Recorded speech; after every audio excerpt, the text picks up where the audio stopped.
How to merge duplicate contacts in Google Contacts. This tutorial shows you how to combine multiple entries for the same person into one clean contact. First, open the Contacts app on your Android. After that, tap on Fix and Manage from the side menu. Let me show you. From there, tap on Merge and Fix. At this point, tap on Merge Duplicates to see contacts Google has detected as possible matches. In the next step, review each suggested pair to confirm they're actually the same person. Following this, tap on Merge next to any pair you want combined.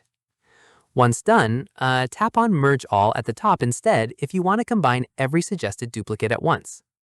From here, the merged contact will now show all phone numbers, emails, and details in a single entry.